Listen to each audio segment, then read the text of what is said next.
as the pastor of Fearless Church, I went through a season of having anxiety attacks. I had never had anxiety attacks. I didn't even know what that was. I was driving on the freeway with my family on the way to an outreach on Halloween.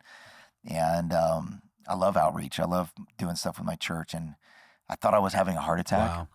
And my heart was beating out of my chest. And we called the nurse line or whatever, and so my wife could calm me down. And then the nurse freaked me out more. She asked me every symptom, and she said, "Sir, you're having a heart attack right now. Wow. And you need to get to a hospital." My wife didn't believe that. And she was right. I wasn't having a heart attack.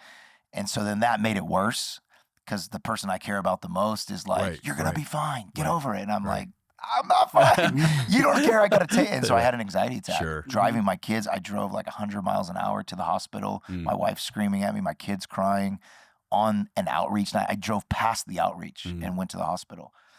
And just began a process that the doctor there that night ended up doing every test to show me that I wasn't having a heart attack. And he did that. He said, "I'm not supposed to do this, but I wanted to do this because this happened to me in college." Wow. And I had an altar call with this doctor.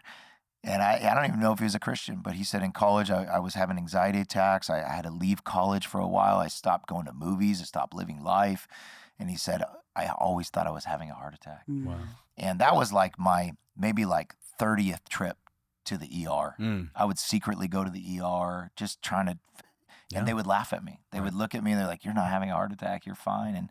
But anxiety can mask itself into physical things. Absolutely. And so I later learned a lot of stuff about myself, and I wrote about in this book.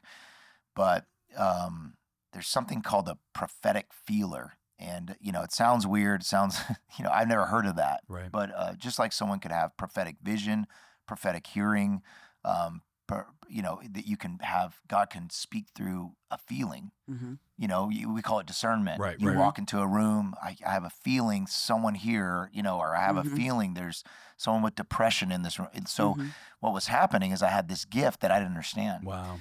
And I was thinking at times, so that night in the hospital, the doctor, when I came out, he goes, "You're the 100th patient I've seen in this room tonight with the same thing." Wow. And it hit me in that moment that I was living in a different city now.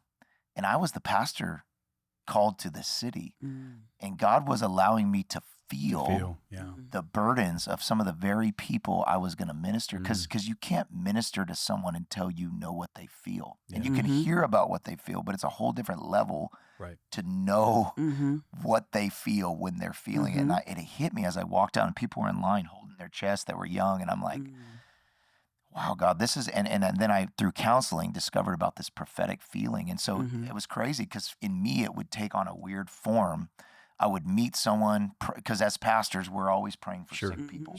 We're always praying for people who tell us their greatest need in 2 seconds. You don't know them, they're crying, you can feel their pain.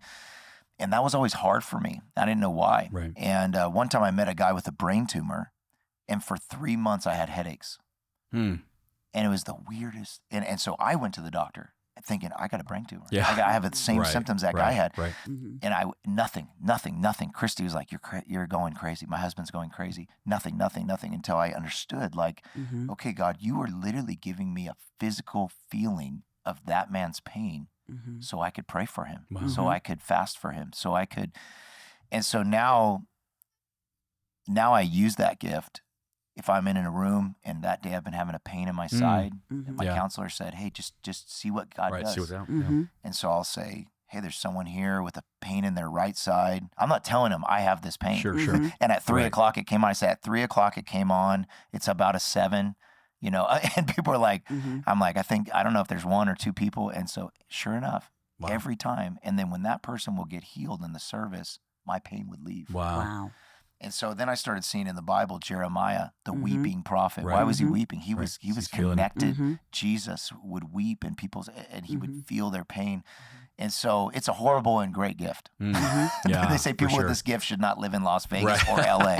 You should live. And so since then I've actually zones. moved out of the city a little bit because I was living in such a zone. But all that is in this book. Wow.